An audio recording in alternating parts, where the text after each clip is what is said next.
потому что мы просто ждем вот начала игру.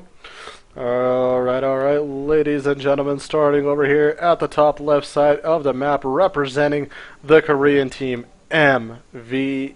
It is going to be the blue Protoss player, Lure. As well, NSL sponsor Razer. Be sure to check them out, ladies and gentlemen. Awesome keyboards, awesome headsets. And no, I am not wearing a SteelSeries, and no, I'm not typing on a 6GB2 or clicking with SteelSeries, because his opponent at the bottom left side of the map, winning his first game of the day in the Winter Series, it is going to be Answers TooDming. So here we go, ladies and gentlemen, game number 2 underway.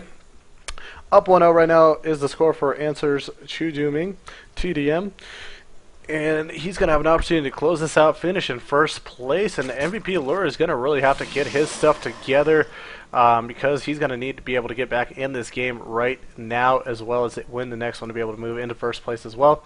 But again, even if you lose this series, it does not mean you're out. You're still going to have a chance and opportunity in the 5th series of the afternoon to win second place in the spot still in the whole round of 8. So yeah. Again, I did turn up the graphics and kind of mess with the sound a little bit. Let me know if it's a little bit too loud or something's lagging. I would really appreciate that. And as we see already, Forge Fast Expand starting for MVPLure. Ребята, я чуть-чуть изменил звук, я тоже изменил, я изменил Game Sound, я тоже график это добавил. Подскажите мне, пожалуйста, ну скажите, если все хорошо, если, ну типа, если звук хорошо, это палец вверх один, ну первый палец вверх, второй палец вверх, это 2 пальца вверх, если вам нравятся графика и не лагует, типа все хорошо смотрится. Теперь измени свой вес, сейчас это в Options, это пойду, это изменю. Сейчас, вы толстенький тролль, нарлок. Сейчас мы все изменим. Все хорошо, значит. Okay, so it's good. All right. So it looks like graphics is good, sound is good. We're gonna go with it then. Значит, хорошо, это с хорошей графикой могу стримить. Alright, so here we go, ladies and gentlemen, господа и пацаны, всем Empire TV портал, TooDming.ru портал и самое главное SK2TV.ru портал. Привет всем, я Чисел Logic. Сегодня мы на 3-го дня NSL, Neo Star League, китайские профессионалы, лига в Старкрафте. Групп C, MVPLure, Answer TDM, AGYHY и тоже Courage. Лезу. Ну, просто такая интересная, клевая группа. 3 зерг, 1 протос. Уже видно вот эта победительские серии. Мы видели Answer TDM выиграл его первую серию 2-0. Тот же самый MVPLure победил его первую серию тоже 2-0. Сейчас счет в пользу 1-0 Answer TDM. Вот этот красный зерк, его соперник Люр, ему надо вот эту игру выиграть. И следующую, чтобы в первом месте закончить группу. Если он, правда, ну, конечно, если ты проиграешь вот эту серию, это не конца твоих мечтах. Попасть в четвертьфинал еще можно, ну, в 5-ю серию сегодня сыграть и 2-е место занять. Это GSL типа такого формата.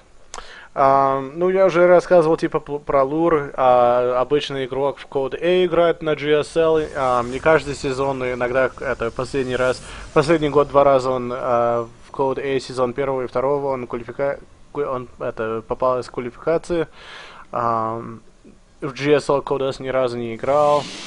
Но все равно такой очень хороший игрок в конце концов.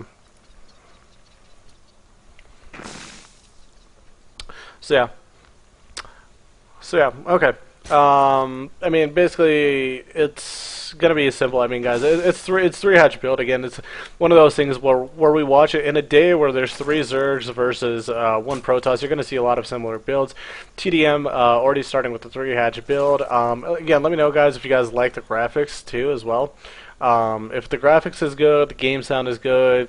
Say something in chat so I know it's good. My Russians have confirmed everything is okay.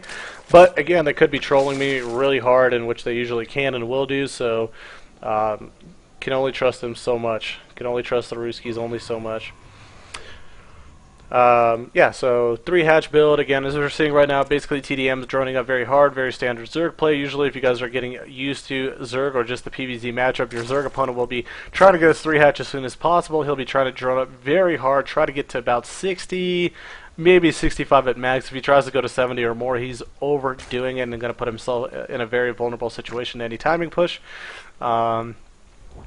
He's already starting the Roach Warren and the Evo Chamber to get his defenses out, and typically, usually the defense revolves around Speedlings, Roaches, and Banelings on occasion. Usually mainly Roaches and Speedlings to defend anything that the Protoss brings at him. On this type of map, usually you see a Protoss do really simple pushes like an Immortal Sentry all-in or something of that nature. Why? Because it's kind of fairly easy to get up the ramp itself, but also some of these corridors, it's also pretty easy to actually force field a lot of this off. It's not that hard, and then you could actually trap so many. If you could somehow get up into the natural, you could trap really yourself in there. You could take out all the main production, all the production around the natural and stuff like that. So it's kind of always things to keep in mind as you watch and play yourself. Everything is good. Wunderbar. Fantastic. Bueno. Alright. There we go. Overlord trying to get a little bit of a scout off right now. I mean, Overseer trying to get a little bit of a scout. And these, look at these sentries trying to zap it down. Just trying to tase the Overseer down. Yes, and they got it. Today, these sentries rue the day.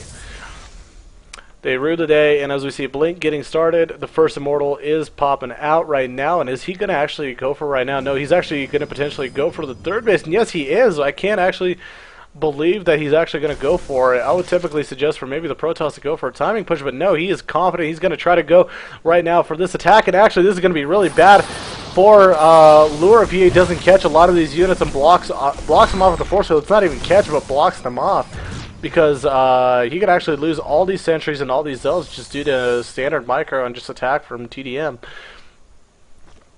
Got to be very, very careful how he does this. As we see, the first melee attack is getting done, as well as first missile, and Carapace followed up. Infestation Pit is already out, so he's going to be able to start pathoging lands and have potential for infestors for defenses if, in fact, the Protoss player does decide to not expand and actually go forth with the push. But, I mean, as he is right now, kind of patrolling back and forth with this army, it's definitely looking to be a third Nexus coming out of the Protoss player at the moment. Now, over here at the bottom right side, TDM, TooDming, getting a good read on the Protoss player, realizes he doesn't have a lot of Immortals. Typically, if you wanted to go for an Immortal Sentry all-in, he would usually have about 3. I mean, at least 3 when he pushes out, maybe 2 and a third one trailing. So for whatever reason, he just doesn't have a lot of units and has a lot of money probably. I'm going to assume that he's going to take a third. I'll take my 4th hatch, and then I'm just going to try to out-macro you as best as possible. And the thing is, from the Zerg end, I'm really loving this because this is the first time I'm seeing this today in a PvZ. A Zerg player actually wanting to go infestors and potential Hive tech units. As we see, Lair is still up, but I'm assuming he's going to probably take Hive fairly soon, and that's going to be usually typically the best and usually the best composition and combination of units. Broodlord and Fester, you can't complain. And as we see, already taking his 7th and 8th gas as well. That's going to be very helpful as well. With a lot of infestors on the map, that's going to buy also time if any push does come from the Protoss player as well. Fungos are going to be very effective against Zealot and Sentries. And that's, again, one of those reasons why you guys don't see from Protoss players Zealots really in the late game unless it's utilized for harass. Is because Fungos catch them very easily. Broodlords, the Broodlings of the Broodlords. And just, there's a lot of weakness with Zealots and Charge Lots in late game as well as Sentries, so we usually don't see those units unless Zealots are utilized for late game harass, you know, snipe down hatches, do the Warp Prism, Warp in, stuff like that. But here we go, as we're watching and seeing, trying to move across the map. TooDming might be actually trying to look for a little bit of an attack and a pressure to beat this, and because there's so many Zealots and Sentries, he actually has an opportunity to chain fungal a lot of these units and really make them incapable of actually doing anything within the engagement. So we're going to see if he actually tries to go on forward with this, and he possibly could. MVPLure actually just going with another Warpin of Zealots, and here we go, trying to throw down some Infested Terrans. Getting them up on the high ground. Almost all the units, though, all the lings that he had are gone now. Some of them are caught on the bottom as well as the Roaches. But there's a lot of units still on the high ground. Beautiful force fields getting placed, as we see, blocking a lot of them off from actually reaching the Nexus. They are getting DPS down, but a lot of them can't reach. Units are still alive over here. But already a second push coming up right now. all the Lings coming and getting involved, and now Colossus is involved, and we're going to see if he actually micros the Colossus, tries to focus down some of the sentries, or at least chase them down. And here we go, Fungal getting thrown down, and all he really needs to do is just start blinking forward and trying to chase some of these down. Beautiful, beautiful, beautiful. Beautiful stuff. So here we go. Squatch, what do you mean? Actually, the video looks a wee bit different from the other streams, as in better, different, or you could read normal. Oh, normally you can't read the unit well. Yeah. Again, I do have a pretty good, nice, beefy computer. Again, for some of you guys wondering some of my specs, i7 processor, 26K, NVIDIA GeForce GTX 56. I mean, usually really good stuff. I mean, stuff that could really, you know, I usually don't try to force it, but I can force better graphics out of this computer fairly easily. So here we go, as we take a look and see in the main, Hive is getting finished up. That's going to basically spell a Greater Spire. Corruptor's already coming out, so we can basically assume at this point he's going to go Broodlord Infestor, the ultimate composition for Zerg. Meanwhile, continuing his upgrades, getting 2 melee, getting Burrow, getting everything else he additionally can now. Something that I might watch for is whether TooDming sticks around. For how long is he going to stick to 4 base, or when is he actually going to decide to just be a little greedy and actually take a 5th base on this map? Because the Protoss player is taking a 4th of his own, so typical reaction, Zerg usually wants to stay at least 1 base ahead and get additional gases as well. Now, yeah, I still don't see any interest in taking an additional base, in which I feel as though he's going to need to do that fairly soon, at least by the 18-minute mark at latest, to keep his economy very healthy, to keep his gas count staying very healthy throughout the game. As we see, still quite a bit of gas in the main, 1,300, 1,200. As we take a look and see in the natural, 1,400, 1,500 basically. So lots of gas is still available to the Zerg player to utilize. It's just saying, if you want to be able to produce units at a maximum capacity, you definitely want to get those 9th and 10th gases out as well. Maybe even your 11th and 12th. Now, this is kind of standard, as we see a lot of players do. Actually beating the Greater Spire timing, the Protoss is pushing out with Immortal, Colossus Sentry, Archon, and there's just not a lot of units out and defenses for TDM at the moment. He's losing quite a bit. But fortunately, Spinecrawlers and Infestitarians pushing a lot of this army back. All the Colossus are getting picked apart by these Corruptors. He's going to need to micro them back to utilize them to build Broodlords later, but good hold right there by TDM. He's going to need to morph additional units, as we do see already 9 Roaches underway, 5 additional Infestors, and 2 melee is just about to finish up as well, which is going to help him out. Now, on the backside over here, not a lot of attentiveness by Lure at first, but now warping in some additional units. TDM trying to do some sort of harass in the natural and the main, trying to triple prong it from everywhere that he possibly can. He's got some bird infestors that he could utilize over here as well if he wants to. But another engagement going on over here on the other side of the map. Will the Colossus finally go down? Yes, it does. So that's going to leave all ground units for the Protoss player down to 146 supply. Now, if somehow TooDming can buy himself a little bit of time, this push will be halted, and it's actually going to really cripple the Protoss player. As we take a look and see in the main, there's nothing really left of economy, and again, probably would be careful just to focus down these additional probes to prevent additional gas minerals for the Protoss player. So pushing back, and Sentry's going to get taken down.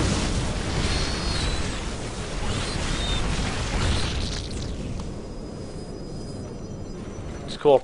See, this is actually kind of interesting because, a lot of times I stream and stuff that I do with casting, usually I don't do a lot of game sounds and I don't do a lot of high graphics, but it's kind of interesting to watch and see. It's really, really neat, very good graphics to watch. It's funny to watch all the extra action happening and actually not to, like, kill my computer as well. Blah. So we see some of the Infestors heading on forward, dropping their Infestitarian energy. The Zerg is going to try to surround this as best as possible. 1 Archon going down, 2nd Archon going down. A couple additional ones are getting morphed, but they're already lost their shields and low health. And now basically the rest of this army is really trapped, and it's going to have to really back up and regroup himself, as we take a look and see. Now finally mining from this 4th base, and this is what I was talking about. Good Zealot harass that's being utilized. You usually don't see these units unless they're utilized for harass. And cleared a lot of the economy, a lot of the drones that were down here at the 4th location as well. So yeah, it's one of those things where I said he should have grabbed a 5th base already. He's down to 66 drones, which is not too bad of a count, but he does need to keep a healthy gas count throughout the entire game to be able to compete with the Protoss as well. Again, the Protoss could change this battle fairly soon. It's just the fact that there's still no Broodlords completely out on the map. Finally, the additional Corruptors are going to come out and help out, but sticking to Infestor Roach, you're still putting yourself a little bit at risk until you get the Broodlords out. Here we go, additional Infested getting pushed out right now. Does he catch? I don't like how TDM never catches any of this with a fungal and actually lets these Infested attack. He expects the Protoss players just gonna fight his Infested and Lure's doing a good job just backing up as best as possible. But again, he's very crippled, he's down 90 supply, still losing a lot of units, and as we see, another Archon's gonna go down right here. Another Sentry goes down, and I mean, the supply just keeps plummeting and dropping for him. Meanwhile, over here on the right side, the three Infestor hit squad trying to break through all these cannons and a lot of these units as we take a see. I mean, they're not really focusing anything specifically down, just kind of moving their way through. Additional defenses and reinforcements are in place, though. Ребята, я правда чуть-чуть убавлю. I'm actually going to tone it down. It's actually to a point where actually what I could do is just actually turn my microphone down. There we go. I turned my own headset down, and that's actually going to do the fix. Meanwhile, you guys could still hear all the game sounds and hear my commentary as well now. Kind of funny, we see a Warp Prism fly over here into the natural, right over the whole entire Zerg army, but he does not care. Right now, Answer TDM being the Honey Badger, just bowling his way through a lot of these Protoss units. A couple Archons getting caught out in the open, and that's never healthy. You never want to trade Archons just like that for free. The roaches in the main finally did get cleared up after a long time of being held there, and as we see another attack going at this 4th base, really trying to snipe this base down. And once that happens, and if it does happen for TDM, he's going to cripple Lure throughout this whole entire game. Вот сейчас, ребята, извиняюсь, я так это начинал по-английскому, просто очень много комментировать, ну просто это в зон попал, в свой зоне, типа так можно сказать, попал. Зерг очень клевый, очень хорошо играет, ему, правда, сейчас надо приобрести 5-го хач и 6-го хач, чтобы он мог это тоже минералы капить, и тоже мог бесконечно зерговые юниты, ну вот эти бруды, инфесторы, газовые юниты такие, это продолжить без проблем это строить. Ну вот, интересно, как вот эта игра прошла, просто почему-то я чувствовал, что Лур, у него комбинация юнитов очень хорошая была, он мог, наверное, пробивать. Ну, инфесторы очень помогли, Зерг со Спайн не дали никак ему пройти, не пробиваться, и просто потому, что 4 локации у TDM была, он просто, да, это все это победил, он мог выдержать, больше инфесторов добавил и ни разу не дал бедного Лура это пробежать. Ну вот сейчас будут огромные проблемы для нашего игрока Люр, потому что вот эти бруды сейчас типа пойдут в эту, иногда называют гей-позицию, где брудов можно поставить вот сюда, и стокеры, и никакие воздушные юниты, ну это anti-air земляные юниты не могут достать. Значит, мы посмотрим сейчас, если он пошлет их туда. Одна проблема для Люр, у него нету мамы корабля, значит, mothership у него нету, 4-й локации у него нету, и уже можно смотреть, у него коллекция ресурсов меньше и меньше остается, аж меньше, чем 100. Значит, вот какая у него армия есть, вот что у него будет. Это вот оставшая армия. Значит, если он не может игру выиграть вот эту армию, он сразу проиграет. Вот сейчас бруды летают вперед. Очень хорошо сейчас TooDming это вперед это кидает вот этих инфестеров. И вот вперед это все юниты пошли. Бедные инфесторы чуть-чуть это поймали их. Ну, это никакая еще не конца для Зерга. Ну, вот сейчас мы смотрим, вот эти инфестерны вперед идут. Есть инфестерны, это в натурал, это просто дырки. Сейчас ставим тоже, где можно пробежать. Очень клево сейчас Люр пробует отхитрить его, просто закружить его место, ждать, пока он к нему придет. Люр сам к нему сам придет атаковать. Ну, вот все блинкстокеры вперед пошли, и просто микоз, и добавлять инфестерны, и правда может убивать вот эту всю армию без проблем. Ну вот про что я говорил, вот эти золотые самые бесполезные юниты на вот эту карту сейчас, потому что брудлини и все остальные юниты у Зерга может это пробивать. И вот сейчас просто Heart Swarm может TDM Blur отпаковать, и вот эти конечные юниты у него, когда все пропадет, все стокеры, все колоссы, за него не будет хватать.